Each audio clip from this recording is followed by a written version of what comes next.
Ini adalah sebuah kisah nyata yang aku alami dengan seorang birawati cantik yang bernama Monica.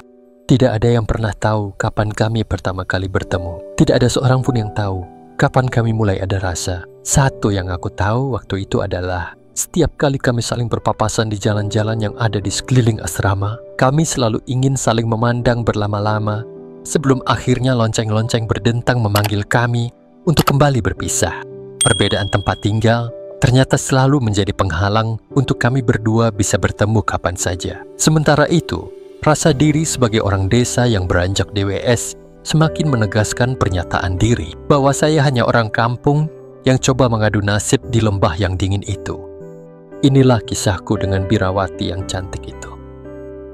Sang pastor perlahan membenarkan posisi duduknya agar bisa mendengar dengan lebih jelas dan cermat akan pengalaman yang dialami oleh anggota binaannya. Kami semua pada akhirnya saling mengenal. Perkenalan kami sedikit lebih jauh, dan tidak hanya sebatas nama dan alamat saja. Juga tidak hanya asal dan cita-cita masing-masing. Bahkan, ada rasa yang mulai tumbuh di antara kami. Rasa itu terus mengalir dan terus tumbuh subur untuk saling menjadikan satu sama lainnya sebagai orang-orang yang sangat istimewa. Dalam perasaan ini kami coba untuk jalani bersama. Walau kami tahu jalur yang kami lewati itu berbeda dan pastinya sedikit sulit untuk terus bisa bertemu. Sekali lagi, jarak dan waktulah yang selalu mengalahkan keinginan dan niat kami untuk bisa bertemu dan bersenda gurau dalam waktu yang lebih lama lagi. Sang pastor mulai menyalakan udutnya untuk yang ketiga kalinya, diisapnya dalam-dalam, dan selanjutnya mempersilahkan saya untuk melanjutkan kisah hidupku. Sang pastor dengan nada penuh kelakar berujar, "Cinlok terjadi ya, orang bisa jatuh hati kalau sering ketemu," ujarnya. Aku dengan sedikit malu hanya mengangguk untuk membenarkan ucapan sang pastor. 2 tahun hampir berlalu dan tidak ada cerita. Kemudian kisah baru dimulai lagi di sebuah pekan di tahun terakhirku. Aku hampir tidak percaya kalau niatnya untuk berlibur kembali selama pekan suci itu benar-benar dilaksanakan. Saat itulah aku menjadi yakin bahwa aku sendiri mulai merasakan bagaimana rasanya jatuh cinta. Saat itulah aku pertama kalinya mulai memandang mata seorang wanita dengan jarak yang sangat dekat. Sejak saat itulah aku mulai sulit untuk tidur lebih nyenyak seperti malam-malam sebelumnya. Sejak saat itu, aku mulai berani bermimpi untuk melakukannya ketika malam tiba dan mendekapnya untuk sebuah kehangatan. Berulang kali kami saling memandang, dan aku sendiri tidak bisa pastikan berapa banyak dia telah memberikan senyuman manisnya untukku. Malam itu tepatnya di hari ulang tahunku yang ke-24. Langit masih dengan tenang menebarkan cahaya dari kedipan bintang-bintang. Bulan sudah sedikit jauh pergi saat aku coba membaca lagi tulisannya, sementara cakrawala masih berparodi dari satu sketsa ke sketsa yang lain. Semakin jauh aku menelusuri tiap goresan tangannya pada secari kertas itu, maka rasa tidak percaya pun semakin memberontak dalam diriku. Seluruh jiwa dan ragaku tiba-tiba menjadi dingin dan butiran-butiran keringat dingin mulai jatuh satu persatu melewati garis wajahku. Tepat di tengah malam sebelum hari berarak pergi dan segera akan berganti hari baru, aku memberanikan diri menulis pada sebuah lembaran putih yang aku pungut dari laci mejaku. Dia telah pergi begitu saja tanpa pesan sedikit pun. Aku tidak tahu entah kenapa dia lakukan itu. 2 minggu lebih, sedikit pun tidak ada kabar yang terdengar darinya. Aku sendiri juga tidak tahu entah kenapa kesetiaanku selama 8 tahun itu pada akhirnya hanya berbuah rasa kekecewaan. Tadinya aku tidak menyangka sama sekali, tapi aku akhirnya juga menjadi tahu bahwa seorang wanita juga bisa tidak setia dan sanggup mengkhianati seorang pria yang setia. Tapi aku sadar dan selalu tahu diri, mungkin ini adalah nasib saya sebagai orang yang tidak layak untuk dicintai. Selamat untukmu, wahai birawati, yang pernah menjadi wanita teristimewaku, yang pernah singgah di hatiku. Dan semoga kamu bahagia selalu. Satu hal yang aku minta darimu, jangan pernah paksa aku untuk melupakanmu. Salam dan doaku untukmu. Aku menutup pesan tulisan itu dengan menyebut namanya dalam hatiku. Tak terasa senja mulai pergi dan malam datang menyekat tepian langit yang masih memberi setetes harapan untuk terus maju dan menjadi diri sendiri. Sang pastor masih tenang mendengarkan pengalamanku itu hingga kami sampai melewatkan kesempatan doa bersama dengan anggota binaan yang lainnya. Terkadang aku sempat berpikir kalau birawati itu adalah orang yang terakhir untukku, yang tidak akan pergi meninggalkan aku lagi. Mungkin juga aku terlalu cepat percaya diri, tapi harus aku akui, dia itu adalah wanita pertama yang telah mengajari aku tentang artinya cinta. Dia juga orang pertama yang telah memberikan jawaban bagaimana rasanya mencintai seseorang. Sekalipun dia pernah menulis untuk aku bahwa dia akan merasa bahagia ketika melihatku pergi membawa cintanya.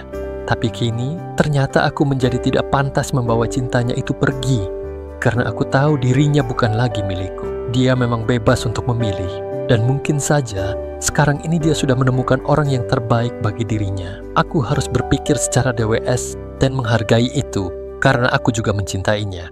Aku harus turut berbahagia dengan pilihan dan keputusannya itu. Meskipun pilihannya itu meninggalkan luka tersendiri untukku. Sang pastor menatap dalam-dalam ke arah mataku dengan penuh perhatian dan berkata, luka memang membuat kita sakit, tapi kita harus berjalan terus. Berjalan dari satu kehidupan menuju kehidupan yang lainnya. Meskipun langkah kita tidak sekuat seperti sebelum kita terluka. Kata-kata sang pastor membuat aku berpikir panjang sambil terus bertanya, apakah keputusanku dulu menyakiti dan membuatnya kecewa?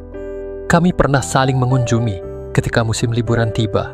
Bahkan, dia lebih sering mengunjungi aku. Bukan aku tidak ingin mengunjunginya lebih lama, tapi karena selalu saja keterbatasan waktu yang harus membuat saya lebih dulu minta pamit. Dan sebagai orang yang punya rasa yang sama, selalu saja ada air mata darinya yang menitipkan pesan bahwa kami berdua selalu saling merindukan. Aku masih ingat ketika kunjungannya yang terakhir, sekaligus sebagai pertanda pamitan untuk tidak datang lagi dalam waktu yang cukup lama. Ternyata pamitannya adalah pamitan untuk meninggalkan aku yang telah coba bersabar hingga tahun ke-8. Pastor pendampingku masih tenang dan setia mendengar ceritaku, sambil sesekali memberikan komentar. 8 tahun bukan waktu yang singkat. Kadang aku merasa menjadi orang yang tidak punya tumpuan hidup ketika terlalu memikirkan keputusannya untuk pergi meninggalkan itu. Bukannya aku tidak mau atau melarangnya, karena aku tahu terlalu egois kalau aku sampai melarangnya. Hanya aku masih tidak percaya, karena tanpa sepatah kata pun yang dia tinggalkan untukku. Terus terang, rasanya sia-sia saja menahan diri, dan dengan sekuat tenaga, mencoba untuk terus setia. Namun aku belajar banyak dan menjadi tahu betapa menyenangkannya membangun rasa cinta di atas kesetiaan, mempertahankannya dengan saling percaya, dan memeliharanya dengan saling terbuka. Sang pastor memegang bahuku dan mulai berbicara dengan lebih santai. Untuk orang yang saling mencintai, jarak selalu menjadi tantangan yang sulit diatasi. Kamu bisa saja dengar suaranya setiap hari. Mungkin saja kamu selalu memandang fotonya setiap saat. Tapi kamu harus tahu, kedalaman arti dari memandang fotonya dan mendengar suaranya tidak sebanding dengan sentuhan yang datang dari pancaran kedua, bola matanya saat memandangmu. Demikian juga dia pasti merasakan hal yang sama ketika kamu memandangnya.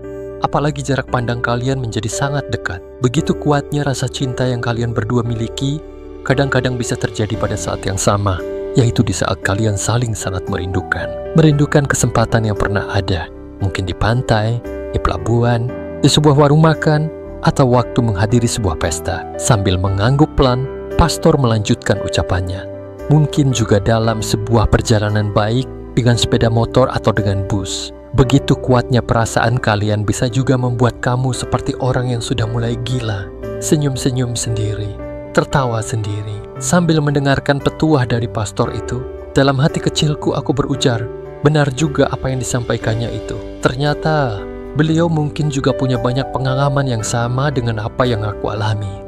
Sambil merapikan buku-buku di atas mejanya, sang pastor melanjutkan, sebagai manusia biasa yang memiliki banyak kelemahan dan kekurangan, kita tidak bisa bersembunyi dari perasaan kita sendiri. Adalah kurang bijak kalau kita menipu diri dan perasaan kita sendiri ketika kita tertarik dan mungkin saja punya perasaan istimewa dengan orang lain. Ya, katakan saja kita jatuh cinta kepadanya.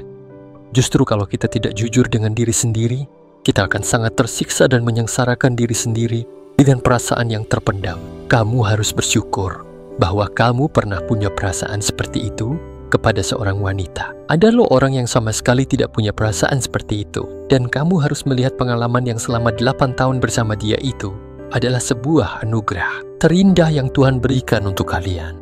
Saya percaya sempat putus asa adalah hal yang wajar. Tapi kalau sampai bertindak yang bisa mencelakakan diri sendiri, bukanlah sebuah bukti pertanggungjawaban terhadap diri sendiri.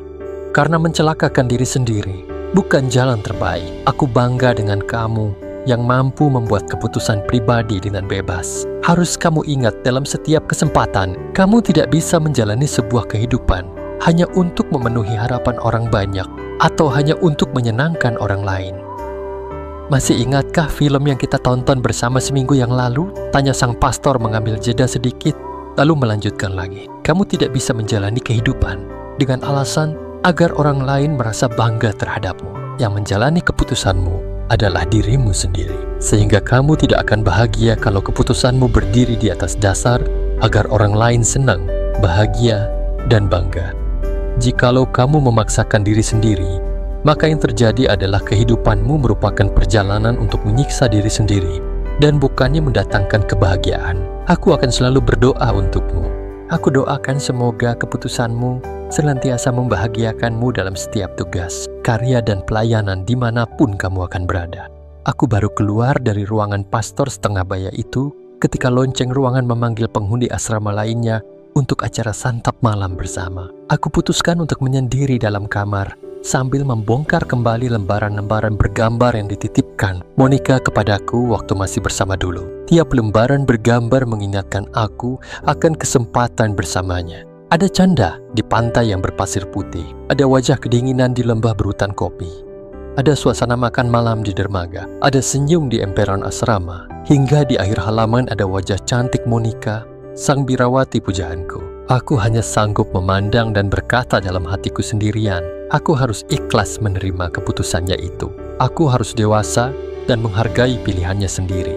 Aku harus memberi kebebasan kepadanya untuk berjalan dengan keputusannya sendiri. Aku tidak bisa memaksanya untuk berjalan pada dua jalur sekaligus dalam waktu yang sama. Aku masih sabar memandang satu persatu foto-fotonya. Pada lembaran yang mulai terlipat, aku coba untuk memperbaikinya sedapat mungkin. Tepat di halaman-halaman yang mulai berdebu itu, aku dengan tenang membersihkannya sehingga kelihatan seperti baru kembali. Ada beberapa lembar yang sudah terlepas dari albumnya. Setelah menutup lembaran-lembaran wajah gadis pertamaku itu, aku berujar pelan, aku memang bukan lagi wajah yang kamu butuhkan, Monica. Tetapi saat kamu membutuhkannya, aku akan selalu hadir dalam pikiranmu dan senantiasa ada dalam hatimu.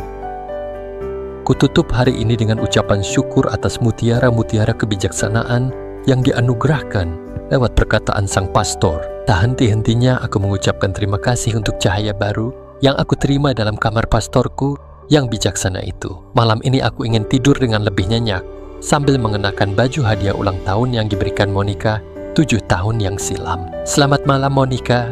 Semoga bermimpi indah bersamaku malam ini. Aku akan berusaha untuk tetap setia, karena aku sadar cinta itu tidak selamanya harus memiliki. Sekian dan terima kasih.